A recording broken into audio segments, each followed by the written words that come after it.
ঠাকুরকে প্রণাম করে বেরিয়ে পড়বার সময় যথারীতি যা ঘটে সেদিনকেও তাই ঘটল। এরা আবার লাফালাফি আমার পিছনে শুরু করে দিয়েছিল যে আমি বেরোচ্ছি তো ওদেরকেও বেরোতে হবে।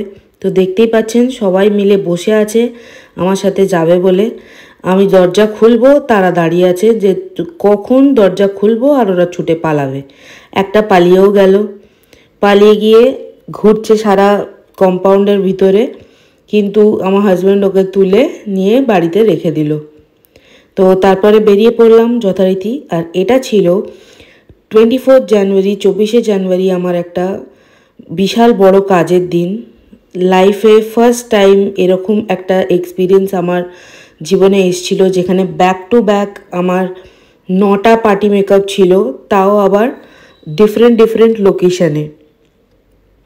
তো 24শে জানুয়ারি ছিল একটা গণবিবাহের দিন, কেননা ওই দিনটাতে কলকাতার আমার মনে হয় সবারই বিয়ে ছিল, তো কারোর বিয়ে হতে বাকি ছিল না। প্রচুর কাজের চাপ ছিল সেদিনকে, আর রাস্তা প্রচুর ভিড় ছিল, জ্যাম ছিল। বিকজ বিয়ের সময় রাস্তা অনেক বেশি জ্যাম হয়ে যায়, গাড়ি ঘোড়া চলতে চায় না। তাও আমাদেরকে টাইম ম্যানেজ করে আগে বেরিয়ে ফার্স্ট লোকেশনটা ছিল আমার নিউ টাউনে চলে যাচ্ছিলাম। নিউ টাউনে একটা কমপ্লেক্সের ভেতর আমার লোকেশনটা ছিল, তো সেখানে চলে যাচ্ছিলাম। আমার বাড়ি থেকে নিউ টাউনটার ডিস্টেন্সটা বেশ অনেকটা দূর। তো এটা হলো সেই কমপ্লেক্সটা। তো ফার্স্ট ক্লায়েন্ট এসে বসে পড়লো। আমাদেরকে যাওয়ার পর একদম অপেক্ষা করতে হয়নি, ক্লায়েন্টরা খুব কোঅপারেটিভ ছিল আর খুব তাড়াতাড়ি বসেও পড়েছিল।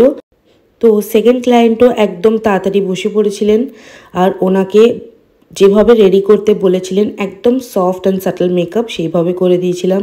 ওনাকে রেডি করবার পর উনি বললেন যে আমাদেরকে নিচে খেতে যেতে। তো আমরা আর আমার হেল্পিং হ্যান্ড যে গিয়েছিলো আমার সাথে, প্রিয়াঙ্কা, ও সবসময় আমার সাথে যায়, তো আমরা ওখানে চলে গেছিলাম। আর ক্লাব হাউসে তখনও সবাই খাচ্ছিল বলে আমরা একটু ওয়েট করছিলাম। তো ওখানে কমপ্লেক্সের কম্পাউন্ডে যেখানটা গার্ডেন ছিল ওইখানে দোলনা দুলছিলাম দুজনে মিলে। তো টাইম পাস করছিলাম একটুখানি বসে বসে। তো তারপরে আমরা খেয়ে দিয়ে নিয়ে আবার চলে আসলাম থার্ড ক্লায়েন্টকে সাজাতে।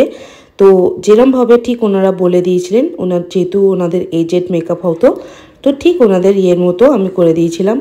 এটা আমার ফোর্থ ক্লায়েন্ট ছিল। তো উনিও আমাকে যেভাবে বলেছিলেন যে একদম সফট অ্যান্ড সাটল বেস হবে, আই মেকআপটা খুব লাইট হবে, সেইভাবেই করে দিয়েছিলাম।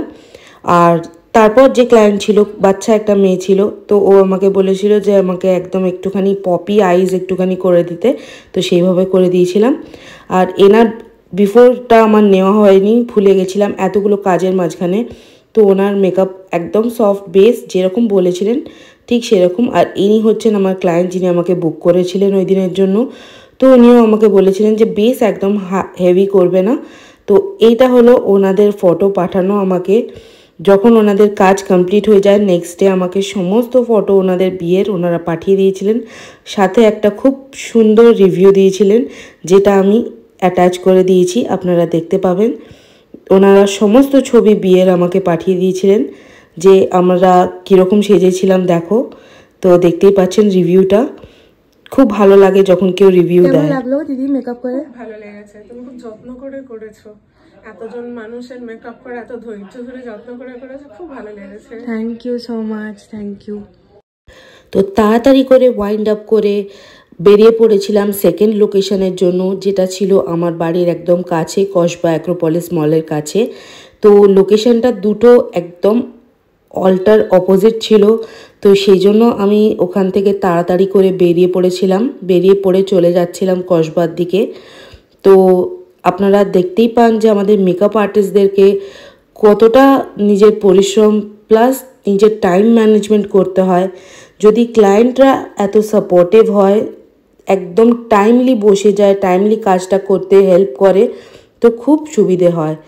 আর সেই দিনকে রাস্তা এত জ্যাম ছিল সন্ধেবেলার দিকে যে পুরো রাস্তা ভিড় ছিল, গাড়ি নড়ছিল না। বিকজ বিয়ের দিন ছিল, বিয়ের ডেটেতে গাড়ি নড়া মানে গাড়ি কোথাও থেকে কোথাও যাওয়া খুব চাপ হয়ে যায়। তো সেদিনকে একটু সেকেন্ড লোকেশানে পৌঁছতে 10-15 মিনিট দেরি হয়ে গেছিলো।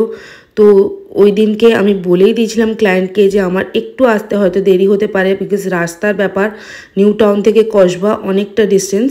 তো অ্যাক্রোপলিস মলের কাছ দিয়ে আপনারা দেখতেই পাচ্ছেন কীরকম জ্যাম কাটিয়ে আমরা পৌঁছে গেছিলাম ফাইনালি। এটা হলো আমার সেকেন্ড ক্লায়েন্টের মা।